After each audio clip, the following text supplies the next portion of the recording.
fucked it up. Touch my foot. Oh, you want to do a... I was covering the mic. Touch my foot. No. No! I won't! At every opportunity. Did you want to do the goofy intro to make it less casual that I normally do? Oh, where it's like, hey, welcome to Biscuits and Backshots. Yeah, or I'm like Biscuits. I'll sing a song. I'm Backshots, and I'm fucking Jimbo Dan or whatever. Jimbo Dan. That could do. Good country biscuits. All right, I got a good opener. Okay. I got a good opener. Yeah, do it. The London system. The London system. Okay, so this is assuming you're white, which Okay. we both are. Yeah. Okay. Yeah. E4. Okay. Mm-hmm. So E4 and then knight to F3. Then I believe the next one is D3 or it might be C3. Wow. Bishop to An opening gambit. F4. Okay. God damn it. That's a pretty good opening. Yeah, and you know what? You really captured how I make you uncomfortable when I do the opening. No, because you do things. See, this is one of the.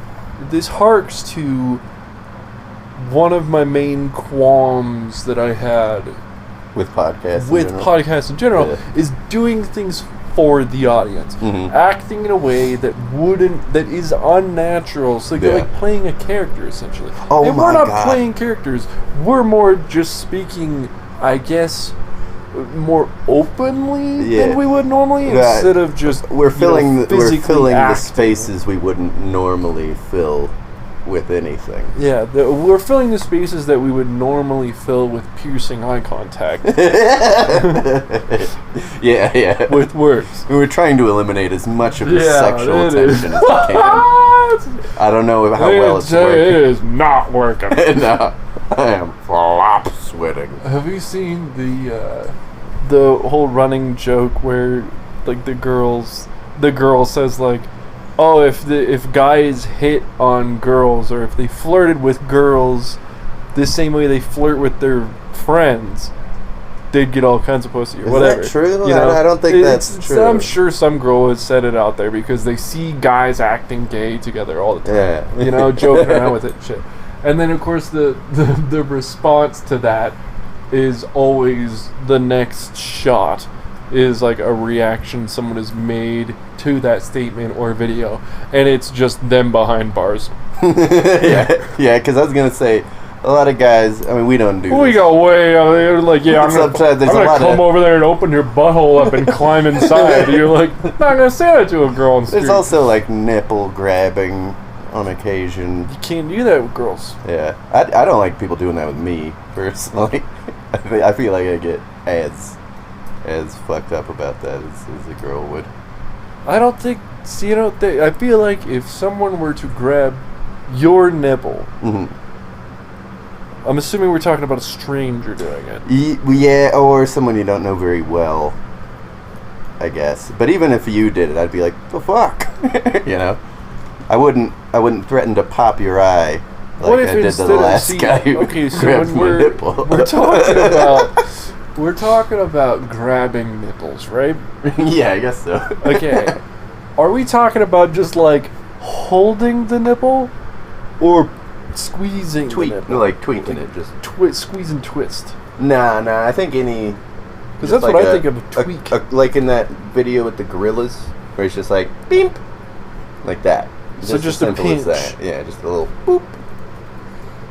So not pinching hard. the nipple. Yeah. So if someone pinched the nipple, if a stranger pinched your nipple, what would you do? Just walking through the grocery store. And they just boop, and they also go boop when they say it, when they do it. That would help. They say case. boop. But I would be upset at them still. I also think saying boop would take the edge off quite a bit. Yeah, if they didn't say boop, that would be... I'd be like, fuck, it's on. And to be honest, with the way I am at the grocery store, which is on edge, I probably wouldn't let them get that close. It's a grocery store. Yeah, this is America. It's a very dangerous place. If you go to King Soopers or if you leave the house, you are consenting to get shot. Oh God, we heard gunshots over here the other day. They were in the industrial zone out there. This is an interesting podcast stuff. But that's the kind of place we live in. It happens, every couple of weeks. Oh, where the fuck else are you going to shoot your gun? Grocery store? They're closed. Yeah, it's the middle of the night. Yeah, you gotta go to the warehouses. shoot at some semis. Oh, shit. Is it your topic or mine? I do not remember. We could do nipples. I think I did monsters.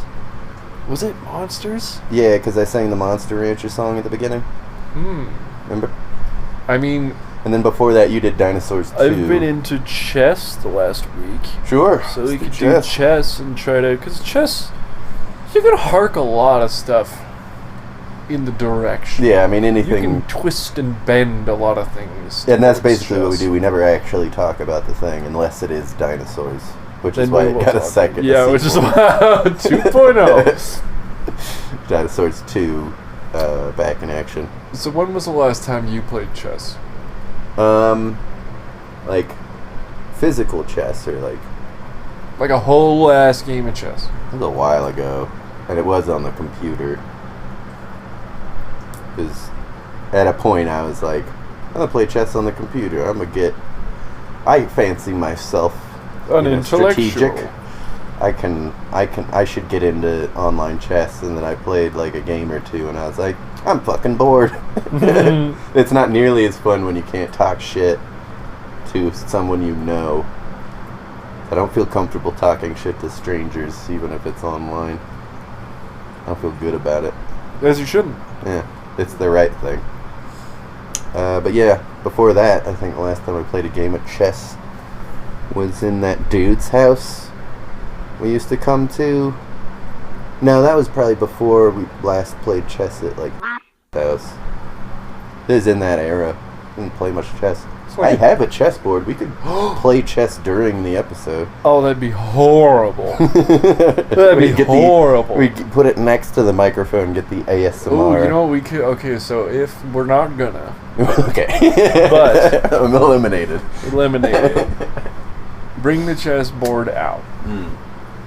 We announce our moves and see if the audience can keep up. See if the people of the future can they track the can game. they track? I guess they could draw it. I feel like we could write do it that down or whatever. But should we just play mental chess? I tried doing that with a friend and it didn't work. That being said, we were playing a first-person shooter at the same time. So. I don't even think I could keep track of mental tic-tac-toe. Yeah, chess is a little... There's a lot of... I don't even know how big a chess square is. 8x8. 8x8? Yeah. Okay. So it'd be A through... A, B, C, H. D, H.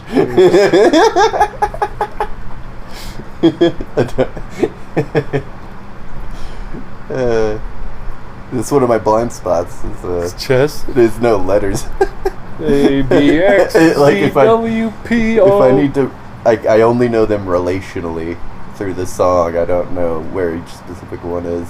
Oh, yeah, I don't know. If someone's one. like L, I'm not going to go, oh, fuck it, 11. Yeah. It's actually A, B, C, D, E, I tried F, to do, G, H, I, J, K, L. 12. Fun. 12, Close. yeah. I did the alphabet backwards to myself alone the other day for no reason. Z, Y, X, W, V, U, T, S, R, Q, P, O, N, K, G, I, H, G, F, E, D, C, D, A. Yeah, what happened was I got the few clusters I know pretty well, and then I'd have to come from the start to get to the next one in my head. And then I do the next cluster. Oh, so you're just going back and forth. Yeah, because I feel like I know A, B, C, D, E, F, G good.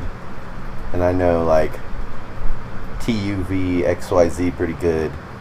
And L, M, N, O, P, Q, R, S pretty good. But the connections between the two I can't get to just by going backwards, you know? Does that make sense? Yeah. Okay. Good. Sure. Yeah, man. There's a lot of words you just threw at me. I was kind of spacing out. Oh, I was thinking about how LMNOP could be a name. Eleminopi? Eleminopi. Eleminopi. Eleminopi. Eleminopi Beneducci. Did I tell you apparently there's small prefectures in Italy that are paying people a ludicrous amount of, not a ludicrous amount, but like for us a ludicrous amount of money Right. to move there and live there. Oh, no shit? To Mhm. anyone? Or is it Italian citizens? Or Like European citizens? No, like they don't want Italian citizens. They want people from outside. Oh, really? Mm-hmm. Oh, I like Because that. they're trying to I like it when this gentrify these dying villages that everyone is moving out of to go to the bigger cities. happens. Yeah. And with any luck, It's like $30,000 or it'll something. de-fascism Italy with all these new Yeah, you get to potential get that voters. fucking Mussolini dude out of there. About Yeah. time, eh? We gotta get that Mussolini Jr. out of there. Junior. I gotta say, the sequel, it's not as bad as the first one. It is better than the first one, but it's still not good. Not great. It's like Trolls 2, you know. No, I don't. Trolls 2 was at least fun. You know, it was so bad it was good, that kind of thing. So it wasn't as bad as Trolls 1, which is unwatchable. And I think unrelated, actually. Because they're movies of two canons. One was just sort of a shoehorned sequel made by somebody. It's movies. Fuck it. I'm not going to go back down that road. I know better now. I've learned. I've grown. Speaking of bad things, this reminded me, when we were doing the intro, reminded me of this podcast I listened to. And I forget who it was. But I know it was about like fucking either cults or serial killers. And the format of the podcast was two people, and they were people, but their voices were like robotic announcer voices. Like they sound sort of robotic. And they would just go on long monologues telling you about a cult or a serial killer, and then they'd switch off, and in between switching off, they'd pretend to be having a conversation, like this is all two people talking to each other. Like how anchor people do when they're going to commercial? Sort of like, At the yeah, end of a they broadcast? do a full 10-minute stretch about, you know, like, the Poughkeepsie slasher was known for, you know, dismembering children and wearing them as a overcoat. Well, that's As a pretty condom. strange. You're right. And then they do the fucking next 10-minute fucking stretch of information as if they're actually talking to each other, and I was like, no one believes that. Who needs that who needs the podcast that is informational, completely informational about serial killers? Who needs that to be a conversation between two people who know each other? You know? Like, what value does that add? You're like, your tone, you're like walking on the line that doesn't need to be walked on. Yeah. And if they wanted to do that, It's like, okay, they'd this need is to obviously change the not tone of voice as well. conversational anymore, Yeah. because you're reading off of obviously a script Yeah, of some sort. clearly reading, and also the way you're talking is exactly like a fucking, you know, like the fucking voice on the trains at DIA. Yeah, the next gate. Welcome to Concourse B. That is exactly the kind of voices they had, and they're pretending to have a conversation in those voices, and it's like bullshit. Bullshit. Not Stop. how they're psychopaths. Yeah, that's wild. They're like, this is how humans interact, so let's trick them. Mm-hmm. Let's make them think that we're humans. And everyone goes, no, this is some, like, you're not even near the uncanny valley. They're not dude. even near each other. Like, this was clearly recorded at two separate times. Why? I don't know. I mean, don't know. actually, like, jokes on us were talking about it. So Yeah, I mean, yeah. I doubt that's why they did it, though. No, and it was like a, you know, a well-made podcast. These were voice actors, you know, and there was a producer. That might on the be show. why, because if they're voice actors, they could be trying to show off their chops and doing a voice instead of just speaking freely. Because the fucking conversational bits were clearly also scripted, like we do. yeah, like All of these but podcasts they are didn't scripted. breathe life into it like we do. We didn't put in the awkward pauses Eye or the contact. times when the piercing eye contact, the Piercing sexual eye tension. And this now, what I'm saying, how we wrote this, is sort of like a Is meta actually joke. part of the script, too. Because people I can really- see it. I'm reading it right now. People really like this. And when I interrupted you just then, like I always do. That's how humans converse. Yeah, and that we really captured We're that killing well. it. I We're think. killing it. That may be the only thing we're doing well about the podcast. And that we've done dinosaurs twice. Yeah, well, that's fine. Yeah. Saving grace. Can't wait for Dinosaurs 3. So it was, I've been, like I mentioned, I've been playing chess. Like studying, I should say, chess. Played a few games here and there. Mostly studying. Because, I was thinking about it. I was like, this game's like 2,000 years old or whatever. Yeah. Right? Big old. Relatively unchanged. Yeah. Because you run into, like, with that many pieces, you almost immediately run into the factorial amount of moves that they can be calculated, but not really by the average human mind. Right. Or even the best human minds. Yeah. And then you add in the shitty rules that some noble 1800 years ago added so he could, so he couldn't lose a particular like game. castling. Yeah, or En passant. Yeah, en passant, yeah. En passant. I was listening to a podcast and the dude kept calling it en passant. And I was like, dude, I cannot listen to this anymore. I can't. Dude, that is so frustrating.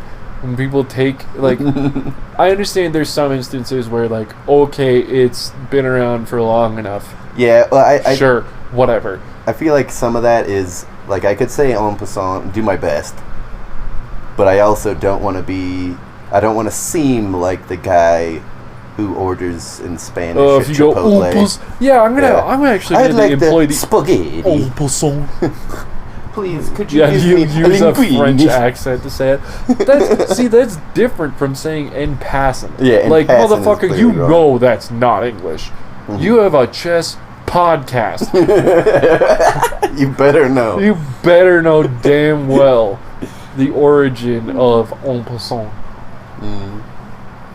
But yeah, that is another. Apparently, I saw a video, and granted, grandmasters aren't going to be perfect. The grand dragons of chess aren't going to be perfect all the time.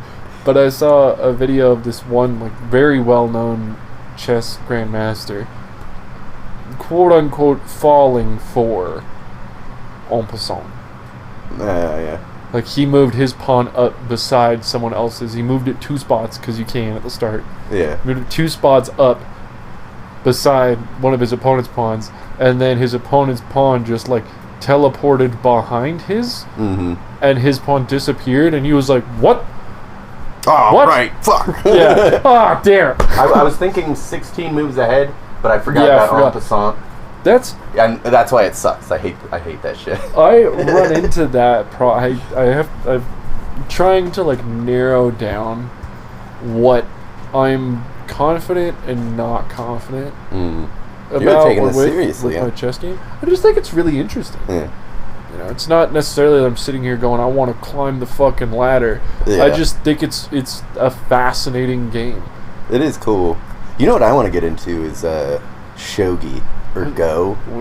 I've heard of go. I don't know shogi. Both of them are very similar to chess, but shogi at least is also similar to checkers, which I guess chess kind of is too, because if you get your pawn to the other side, board. Yeah, well, that too. But if you get your pawn to the other side, you can make it whatever piece, and you can make it another pawn. That kind of shit is true for shogi as well. But you can also, I don't know much about it. I just seen it in fucking manga, and I was like, I could do this. Ooh, here's a chess. This is kind of. I wonder how this would work. Okay, so this is almost entirely theoretical and probably wouldn't even be allowed, and it would also be really stupid. But theoretically speaking, you move your pawn up to the last rank. Let's say there's no other pieces around it. Move it up to the last rank. Typically, you turn it into a queen. Niche cases, maybe you turn it into a knight. But typically, people will turn it into a queen, right? This is the most useful. But you can turn it into any piece you want. So what if you just turn it into a pawn? What if you just elect to you just not divide upgrade? by 0? So you just leave it there. My question: Can you just flip it back? Can you go backwards now? That's a good. I don't know. I feel like there must be a rule about this. Do you have to get back to your side? I imagine it's just like, okay, idiot, I guess your pawn will just sit there for the end yeah, I for guess the rest of the it's game. forever a pawn now because it can't. But it's still a pawn, so does the rule still apply to it? Can you just get queen at any time? Is it like so. a fucking dragoon pawn? It can't advance anymore. I imagine it would be. I mean, that's probably the case, but that would be... I do want to find that out. And should this be the thing we Google today? No. Okay. We gotta be more careful about it. Yeah, We've been Googling a lot. Yeah, we gotta be sparing. Google is where they're running out of silicon, so... So I played against a buddy of mine, because I mentioned that I had another friend who kind of piqued my interest in chess earlier this week or late last week. And he was like, oh, we should play. And I'm like, okay, cool, whatever, let's play. And I beat him both times. Played one after another, white and then black. I beat him both times, but in my mind, it was close. Mm-hmm. Afterwards, he was like, no, I knew it was over. I knew it was done, like, pretty halfway soon through. into the game. And I was like, how? Fuck. That's not like, okay, you could surface level, it's like, sweet, I did a good job, but my main thought is I didn't. Yeah. So like, you're obviously seeing shit that I'm not seeing, and I'm doing suboptimal moves because something tells me he's not going, oh fuck, great, he's gonna checkmate me in 30 moves. Yeah, no. Like, I don't think that's the case. You might just be because there's a different, Bobby Fischer. You're getting into chess. You know Bobby Fischer. Yes. Okay. Well, his style was like, and I'm sure this isn't possible unless you first learn all the fucking different optimum games, openings, gambits, and shit. But the way he played, apparently, was he would not really have a plan. He would just roll with the punches each time.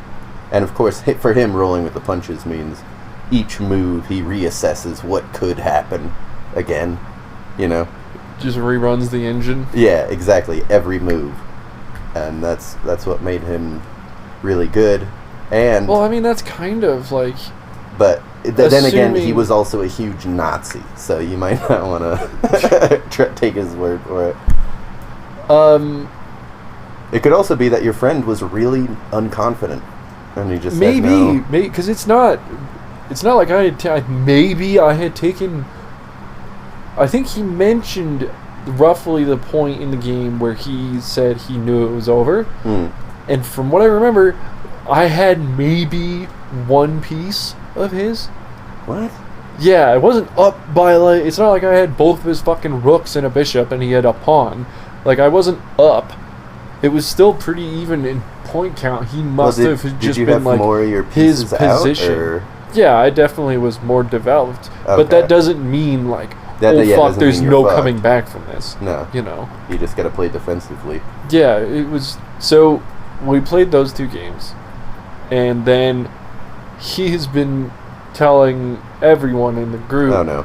Yeah, he's been telling everyone in the group like, oh, you should play. He smoked me. You need to play.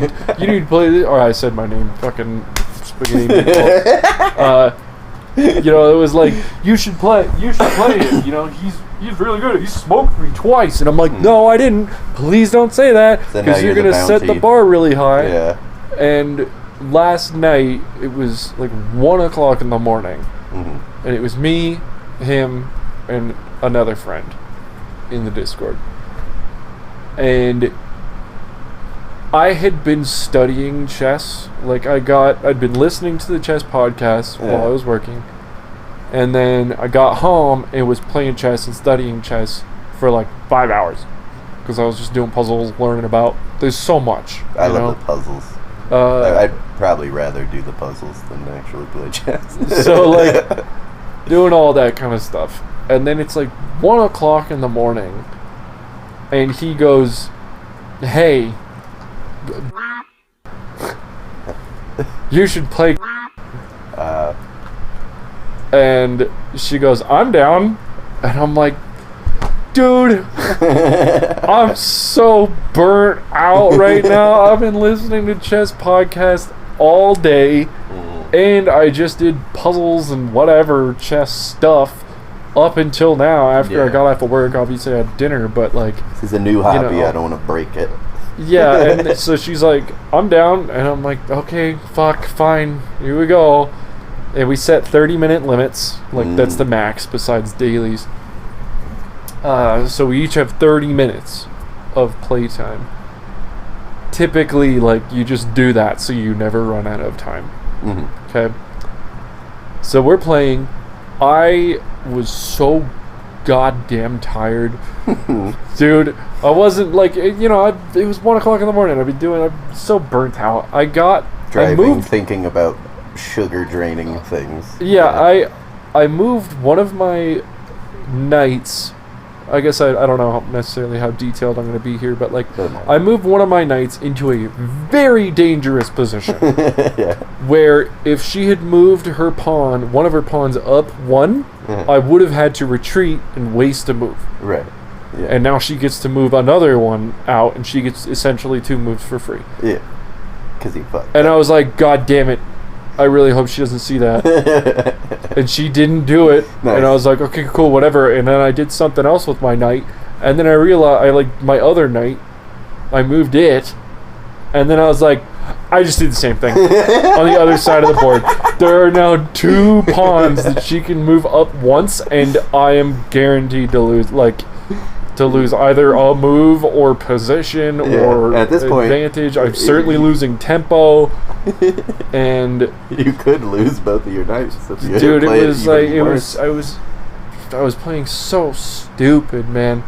And then we had kind of like a Cold War setup going on. That's what I like to call it, when like you have you're both playing pretty defensive. Yeah. So you end up getting all of these pieces pointing at each other. Yeah. And then it's like if one person takes a piece, it's going to turn into a chain reaction. Yeah, a checkers match, essentially. And got to that point, and she did something and gained the advantage on the Cold War and took like my queen or something like that. And I was in bad position. I still had those 2 knights that were in very big danger. Hadn't done anything about it. And yeah, like it was, it was a very closed game. And then she like took another one of my pieces, and she kind of laughed and was like, "What are you gonna do now?" Like talking shit. And I was like, "I don't know." I don't know. I'm flying by the seat of my pants right now. And it got to the point where she had, along with our kings, obviously, she had 2 rooks and a knight. And I had 3 pawns and a rook. At least it was a rook. So she has 2 rooks. Yeah. You know how dangerous that is late game, bad, man? Yeah. You just turn it into the ladder and then you're screwed. I managed to get to the point where because I just started marching my pawns forward. Yeah, that's what you do at that point. While still, like, every time I'm in check, I have to move the king and make sure he's not. So, like, there's a lot of stuff going on. But I ended up getting to the point where I had 2 queens. What? Dude, I was trying hard, man. Every single move, I was like, this has to be perfect if I want to make this work. She really has to fuck up a couple more times and I can win. And like we're both very new, you know, so in endgame can get very tricky. Yeah, and it's 2 o'clock in the morning. I got to the point where I had 2 queens and she had her rook. I lost one of the queens and took her rook, so now it's my queen and king versus her king. Yeah. Okay? Which is like right away, like there's nothing you can do. Yeah. You know? The best you can hope for is a stalemate. And that's what I was thinking. Is I was like, I need to make damn sure I don't get into a stalemate. This all being said, I at this point, because it was such a long game, had 30 seconds left.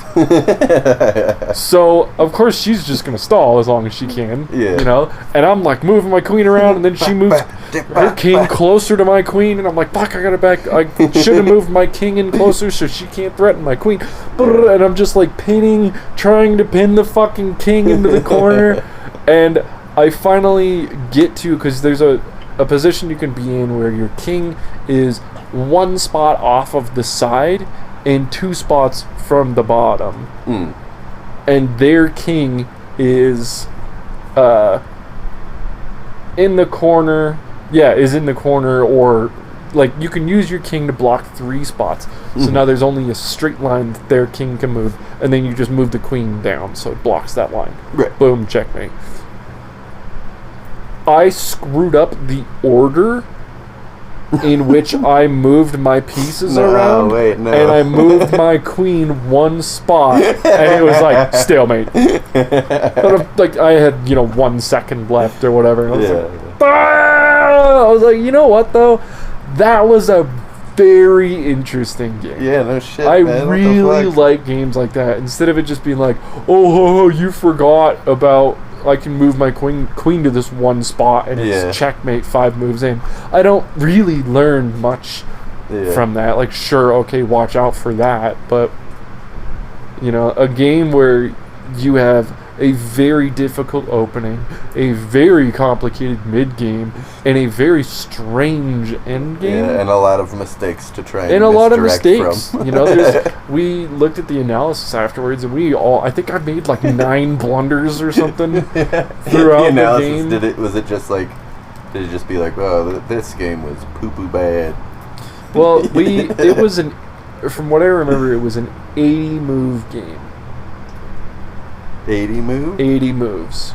Okay. Which is quite a few. It's a lot, yeah. With all the pawns moving forward, I mean, just the fact that you ended up with 2 queens instead of immediately losing checkmate. 3 pawns and then having to sacrifice your rook to get her rook. Yeah, it was... I'm proud of myself for lasting that long. And it's because it's not like she's completely inept. Yeah. She was absolutely doing everything she could. I was just always trying to keep my pieces in a position where if you move and don't put me in check, then I'm going to take one of your pieces. But if you do move and put me in check, then I'm just going to move my king and advance my pawn, sort of thing. It was a very interesting game. I had a lot of fun with it. Yeah, I feel like most of the times I play chess, it ends up with that kind of tic-tac-toe ending. Because, like, either I'm making reckless sacrifices until both parties end up with, like, just a few pieces left. Or I'm trying to play defensive and I'm bad at it, and then I lose all my pieces, and it ends up into the same thing where ends up with just a couple of pieces left, and then stalemate, or I fuck up at the end and I lose. One of those 2. I think it's fascinating, and I love that. Even though there are engines that are better than any human could ever be, right? I really appreciate that there's room for style in chess. And I don't mean that in the sense of like flashiness. I mean that in the sense of personal style. Yeah. You can have grandmasters who play super wild and crazy, like really aggressive, and they're willing to sacrifice their own pieces, and they're getting their queen way out in the open so that they can put the king in check and force them out of position for development. And then you can also have people who play super defensive and closed games. Super defensive for 28 minutes and then like balls crazy for 2 minutes. And there's and there's so many different you don't get that in checkers. You're either good at checkers or you're bad at checkers. It's the only 2 options. And there's so many different openings, and like you can open a certain way and then play aggressive or defensive, or you can fake a defensive opening and then play aggressive. You know, it's so I've been having a lot of fun trying to figure out what style I guess A, prefer, and B, am proficient at, confident at. Because confidence is huge in chess. There's so much thinking that goes on. If you spend your time doubting yourself, that's time that you could be spending thinking about how you're going to attack the king. Right. You know, or whatever. Get the queen sort of thing. So yeah, it's been a lot of fun researching all the different things you can do with chess. I played one match with a real person, and I'm still super low ranked. I think right now I'm like 800 or something. But I played against this one person, and I was like, okay, I'm gonna use the London system that I just learned about. I'm gonna try to do it. The opening you did for the podcast. Yes. So I moved, a pawn up, and then they moved, I think it was like a pawn in front of their rook for their first move.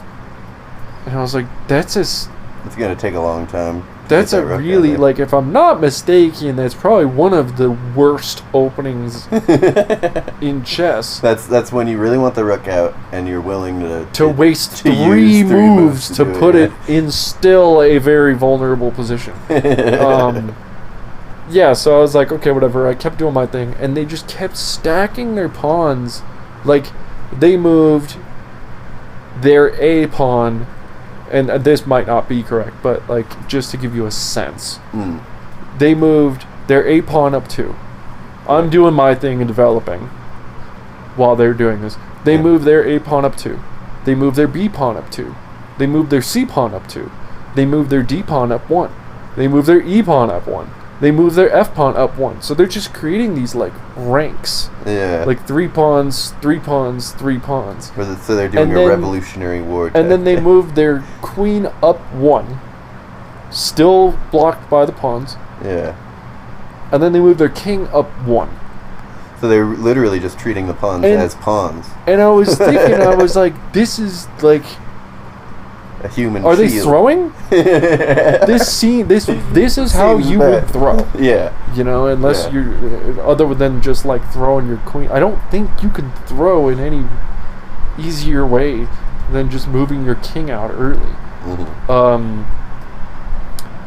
So I was like, okay, whatever, I'll just do my thing. And I was doing my thing, and I got kind of confident because I was like, whatever, he's doing this stupid stuff.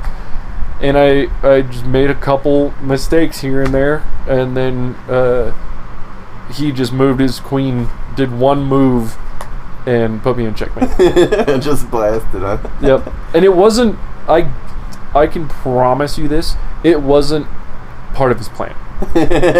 He was not planning on doing that or trying to bait me into doing it. I just fucked up, and he went, oh, okay, cool. It's the value of flexibility and openness. It definitely taught me, like, oh, right. So that development doesn't mean shit if you fuck up. You're in checkmate. Yeah.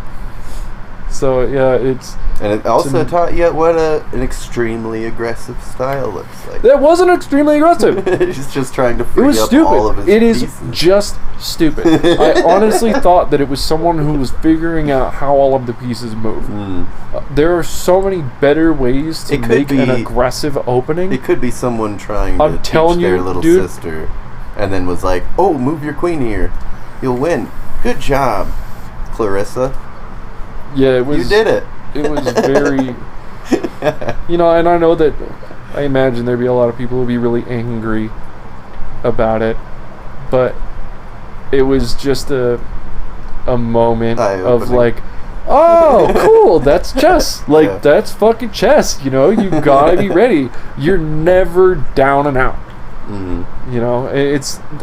Obviously there are certain points you can get to in a game where if your opponent plays perfectly, there's nothing you can do. And that's something you'd see in, like, you know, like competitions where people will, like, forfeit because, you know, they don't believe the opponent will make a mistake. And I understand that, but I also feel like even if I understood the game better, I'd probably never do that, just because I'd have even the slightest glimmer of hope that they'll, like, fucking knock their hand the wrong way. You know? Well, I think instead of resigning, typically, well, sometimes they will, but draws, like offering a draw is a really big thing. I didn't know about that. Oh yeah, so people will offer a draw, and then it's like, you know, if we're in even position, or if they think they're in a bad position, whatever, they can offer a draw. And the opponent can accept or decline. Is that worth more points than a stalemate? Why would they do that? I don't know if it's draw versus stalemate. I don't know what the... They're just trying to save time so they can get to the next game. I don't have time to analyze. I guess. That just seems weird. I mean, like, I'm not one to question the fucking grandmasters. I don't think either of us are to be like, well, I think that's a stupid idea. No, I mean, I just don't get it. There's strategy behind it that I don't understand and therefore cannot explain to you. It's got to be like an ELO thing or a tournament points thing. Because I know that they do, like, you know, series, but it's not like the World Series, you know. Wait, what? So you're saying why would they offer to draw? Yeah, like, what advantage is there? Because if they offer to draw and it's draw cool, like, let's say it's 0 points. But if they offer to draw and the other person says no, then they could lose. Yeah. They could get -1. So it's just a temptation to gauge someone's confidence then, or... I guess. I'd be real... that's the kind of person I am. I'd be overanalyzing the shit out of it if somebody offered a draw. I'd be like, that means they'll lose, right? Or do they see that I might lose? That's fucking chess. That's going to be a part of all of it, you know? And again, there could be a way more clear and obvious explanation for that, why they would do it, but that's just, you know, the way it is. I watched this one... this clip came up on Instagram of a game between Magnus Carlsen and someone else. I don't even know who it was. But it showed them at the table, and then it showed like a bird's eye view of the pieces of what where their pieces are, you know. Yeah. And they made a couple moves, and of course they're playing very quickly. And then Magnus Carlsen makes one move, and the opponent thinks for like a second, and then puts up his hand. And then forfeits. I think he just put up his hand, which I guess beforehand I would have thought is resigning.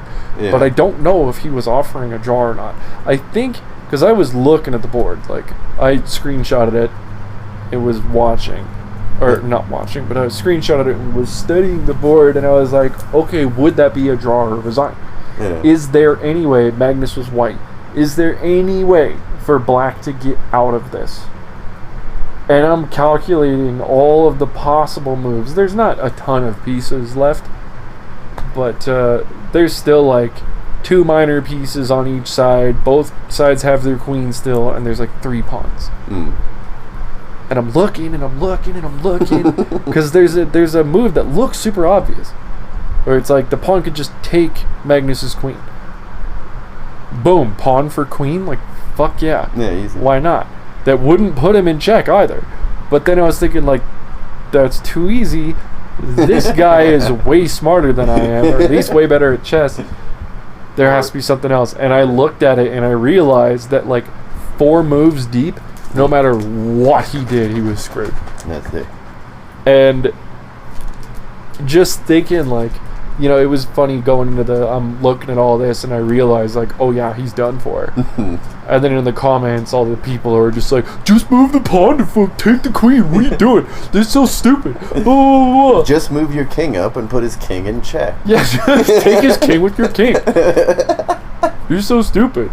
And then I was also thinking, like, I just sat here for a solid 5 minutes Checkmate. and analyzed every possible move that black could do in this situation, and all of the logical responses that white would have, because we're assuming it's Magnus fucking Carlsen. Yeah, he's probably gonna be not playing yeah. perfectly Yeah. at this point of the game. Yeah. And after like a solid 5 minutes of staring at this board, I went, okay, cool.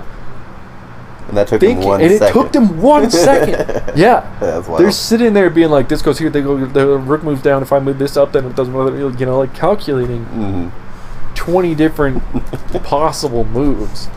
That's the for each side, or, you know, whatever, and they just... Well, after you 10,000 hours, something like that, you do have sort of a fucking... it goes quicker. Your brain will fucking adapt to thinking about these things and try and do it quicker, more efficiently. Use less sugar to do so.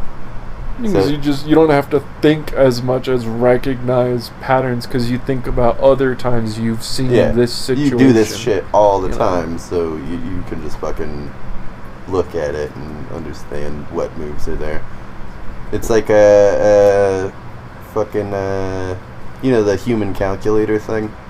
Yeah. It's like that kind of shit. You know, they just train their brain for a certain period of time to be really good at a particular kind of calculation, and now it happens very quickly. And it's just the value of experience. And just I mean, that's just how the human mind it's cool works. Getting to the point where things are that's something. I mean, I've gotten better with this when it comes to puzzles, doing the chess puzzles, but trading. Because trading is always scary for me. You know, if I take here, then they take with their bishop, and I take with their bishop, and then they take with their rook. Should I take with my queen? Because then they can take with their rook, but does that open any other, you know, whatever? You're spiraling. Yeah, and then I'll sit there and think.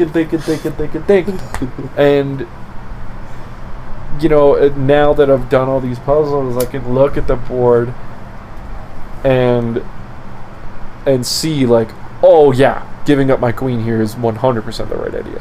Even though their queen is one spot away from putting my king in checkmate. Yeah. Putting it, you know, or 2 spots or whatever, like my king is in grave fucking danger. I can still look at the board and go, oh, my pieces are oriented like this. I've seen that before. I know what to do. Yeah, man. It's just the knack you get. And then you don't have to, you know, think, oh shit, okay, if my rook can move vertically and horizontally, and my bishop can move diagonally on the white squares, you know, you just do it. Yeah, I had a similar thing with the Sudoku. You know, I into them Sudokus. But I had a similar thing where it's like, there's certain, like, set theories that work with Sudoku. It's gonna be...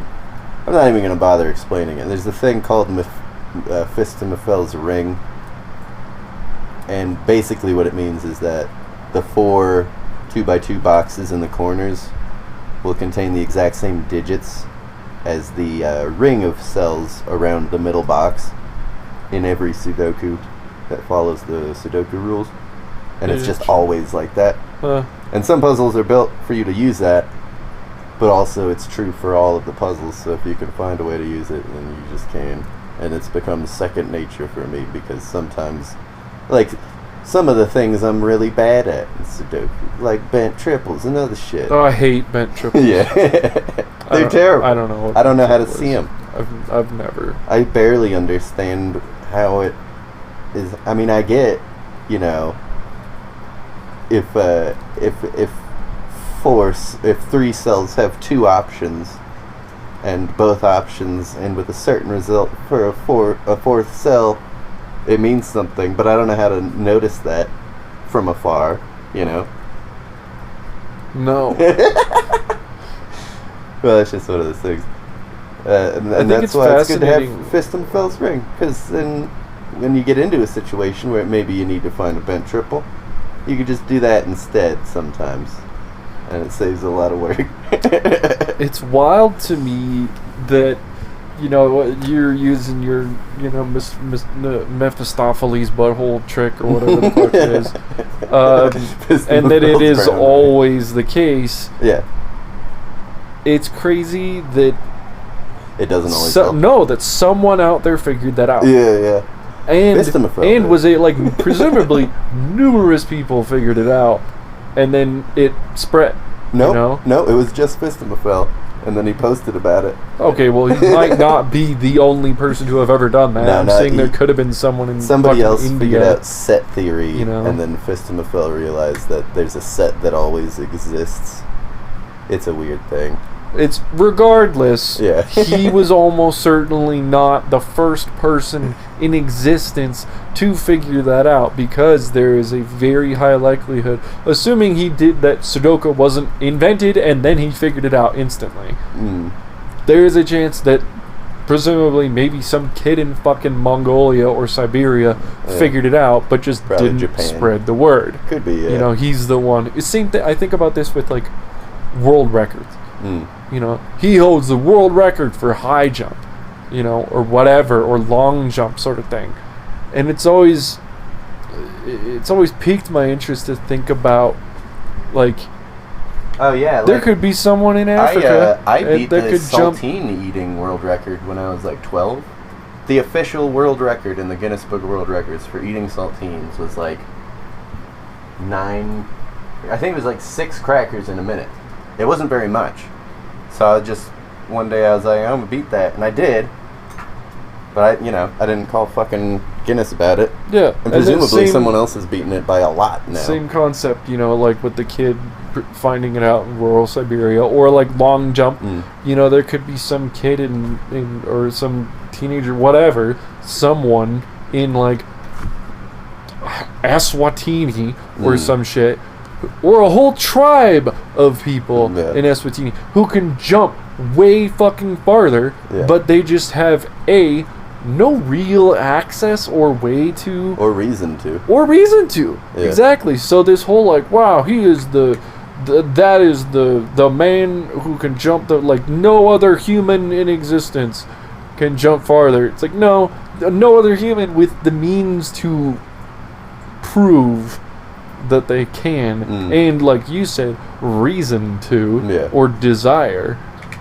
Well, I think with Fistimafel's ring, it's more of a cat flap situation.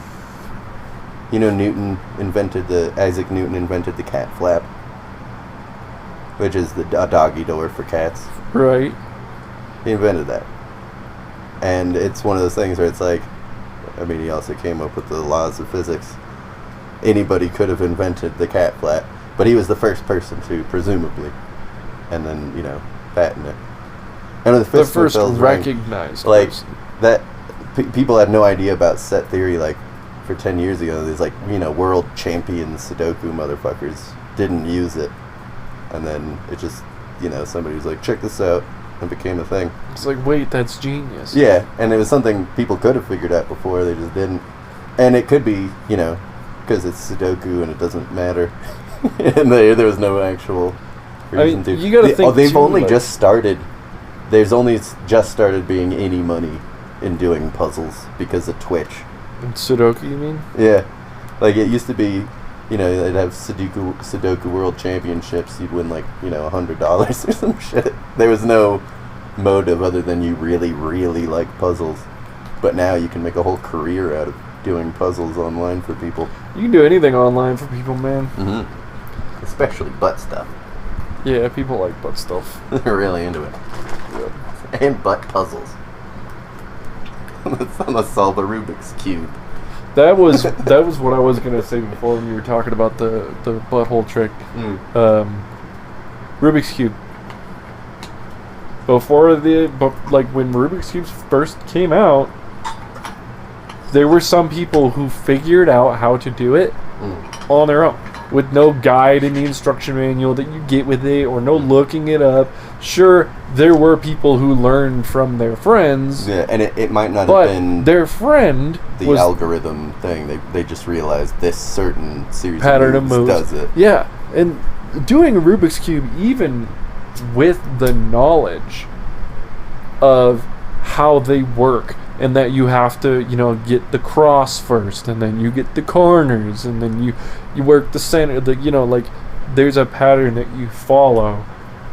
Just the fact that some people did that with nothing is crazy. Absolute fucking bananas. It's extremely impressive. Yeah, it's less impressive that the fucking math major who first made a formula, like a mathematical formula about Rubik's cubes, him figuring it out, that makes sense, that's not that cool. But somebody fucking stumbling upon the one move you need to be able to know to get the fucking the middle pieces, Yeah. That's just way more that concept of the middle pieces too, because I know when I was having a kid, the wherewithal and I was the determination. I was messing with the Rubik's Cube. I feel like a lot of kids and people who are just new to Rubik's Cubes and don't know anything about the up down left right sort of stuff. What I would do is I would try to solve a face. Yeah, you try to do a white, and then you're like, okay, how do I do the red face now? And that's not that's the first one you want to do. Yeah. So it's counterintuitive to go for a layer, so to speak, or the cross. You have to do the cross first, and then you do the corners. It's not even the moves are novel, the theory is novel too. Yeah, and just I think at a point people will always understand that you have to get the piece into the right place, and in order to do that you have to get the right pieces into the wrong place to do it, and then you have to get them back at the same time. You can know that, but finding out how you actually do that, that's fucking hard. Figuring out the theory's difficult, and then figuring out the tactics and moves necessary to do that is another beast. My brother tried to figure it out without looking it up for a long time. He didn't do it. He eventually looked it up. Yeah. As far as I know, he had to look it up because it's fucking nuts. It's literally a fucking math professor is the first person to make it common knowledge, which means that if anyone did that before then, they almost certainly wouldn't have wanted to tell anybody because it was a really good party trick. Well, maybe they would. Unsolvable Some people puzzle. like sharing knowledge, This is... I feel like you might be thinking about it in too I might be thinking it capitalist in magician's terms. This is my thing. I need to find a way to either be impressive or profit with it. Yeah. But there's a lot of people out there who just want to share and show cool things. Whether it's cool to get the appreciation and the acknowledgement of, wow, that's impressive that you figured this out. But they also like seeing other people succeed. Yeah. I don't get that. I'm kidding. Yeah. Fuck it. You're right there? Well, You gonna take a sleep? Yeah, take a quick 10-hour sleep. No, we'll pause the episode. We'll take a 10-hour nap. Yeah, we'll just finish this one next week. We'll do the outro next week. No, we'll just do it in 8 hours the moment we wake up. Perfect. I'll just pause it now. Welcome back. Hey, I feel a lot better. Yeah. Thanks for making breakfast. Oh, fuck, I slept too long. I'm tired again. 10 hours was too much. We should have done just a regular full night's sleep. Yeah, we'll get them next time. All right, anyway, well, thanks for tuning in to... Hey, stop. Don't outro it yet. We're not done here. I have to do the thing. Oh, right. I made a note of this. Remember that thing about blossoming. Yep. The term we made up a long time ago. For muscles, was it? Like you flex your muscles too hard and then they blossom something like blossoms popcorn. out. It was like, I think butthole as well might have been a... No, that was scorpion tail. And then we made a superhero who did that on purpose, like Spider-Man. Okay, so blossoming. Blossoming is like when your muscles turn into like popcorn. Right, and they just burst open. Yeah, they go poof. They puff out. You remember why we thought of that? No, we thought of so much stupid shit that there was so many steps to get to it that jumping right into the middle or the end really should gives us no chance to find the origin. Yeah, like Lava Quilava. Yeah, I no concept of where that started. That started because I thought of Fireland. It's Ireland, but it's always on fire. Right. And then, yeah, you're right. There are some steps. Yeah, there's a lot of steps missing. Then it turned into drink your lava, Quilava. Yep. Anyways, what's your conversation ender? The conversation ender this week is, what is the least sexy thing someone has sexted you? Oh, that's a good one. Right? You want to hear mine? It's really bad. Sure. This is like years and years ago, like 10 years ago. This girl sexted me, "I want to watch your dick disappear into my baby hole." Baby hole. Yeah. Fuck. Never has an erection gone away faster. It whizzed around the room like a balloon. So, mine, the one that pops into my head isn't a sext, but it follows the same vein as someone trying to do something sexy and it not being sexy. I don't know, like those TikTok thirst trap sort of. Not in that. Like way. light skin face. No, No, not in that. Okay. Well, go ahead. I'm sorry.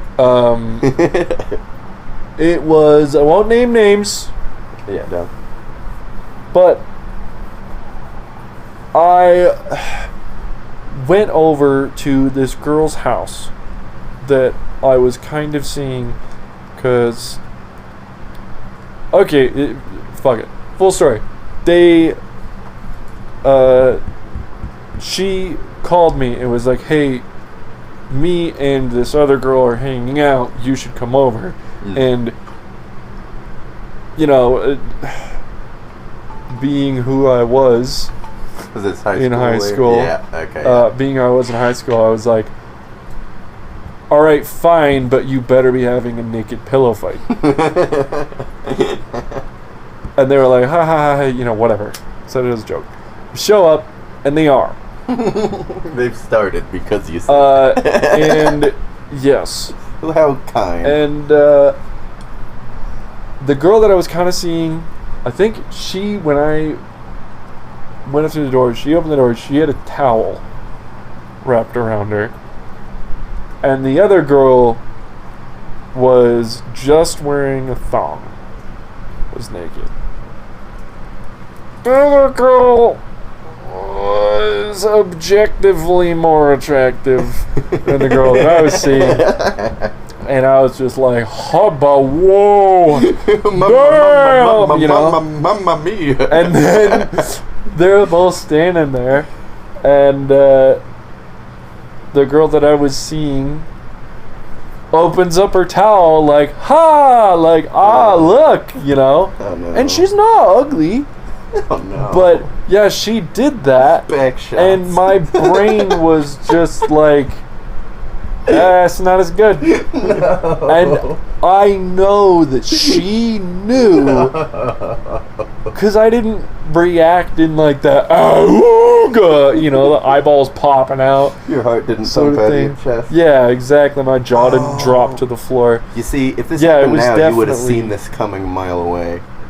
And you'd be like, "Ooh." Whoa! oh, cool. Yeah, you do something with your face because you're a nice man. Yeah, I'd fucking reach out with both hands like like Frankenstein. Yeah, like Frankenstein. But yeah, that was definitely the. God, I don't. It didn't have the impact that she thought it would have because she was, standing next to the other girl. If you were having a naked pillow fight with Leonardo DiCaprio in his prime, I wouldn't want anyone else to show up for one. Yeah, I would want it to just be us. Yeah. Be a private moment. You certainly wouldn't want anyone there to compare and contrast.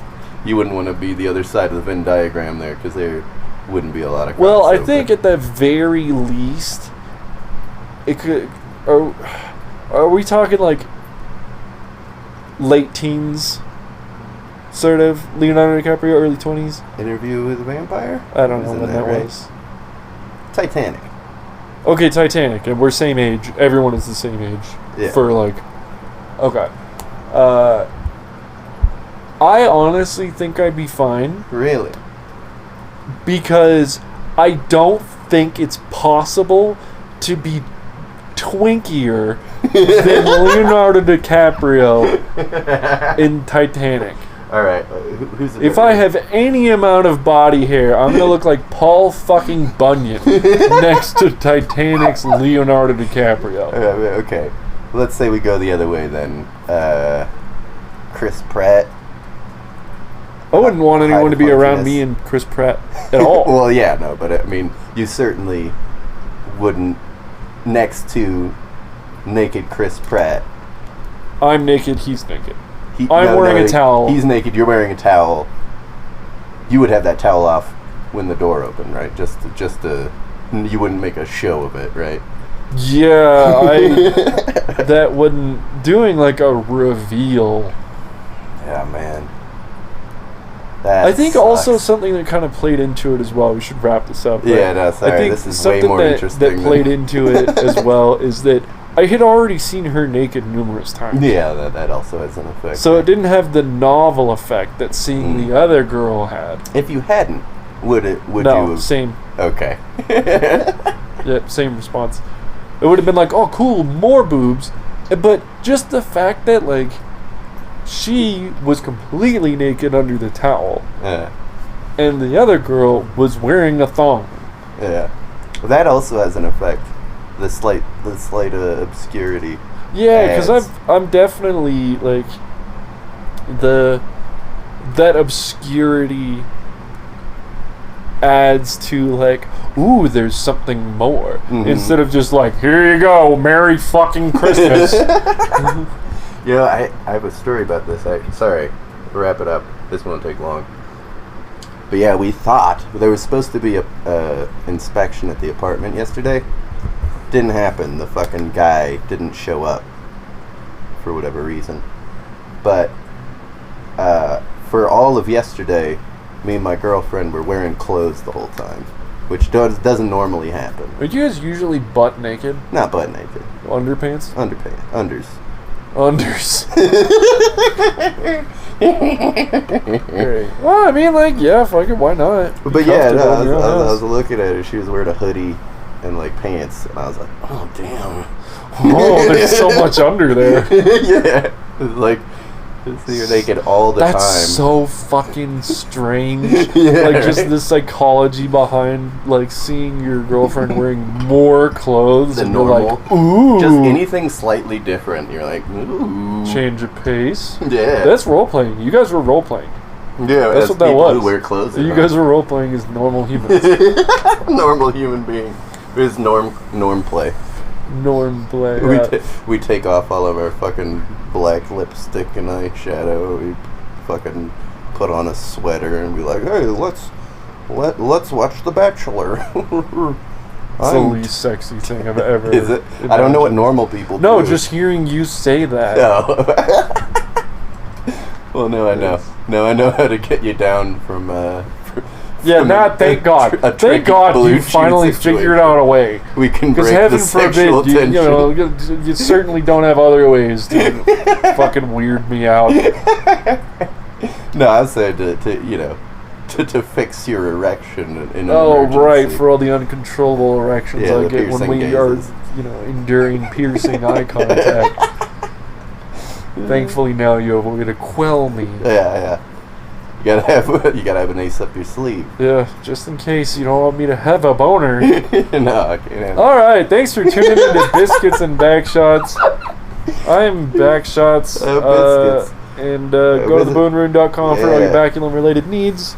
Yeah, they did a side advertisement for the Bone Museum, which is similar, but you can't buy the stuff. It's a private collection. Not as good. Yeah, I want to buy it. I want to buy it. I want them. See you next week. Bye. Oh shit! I gotta hit the stop button.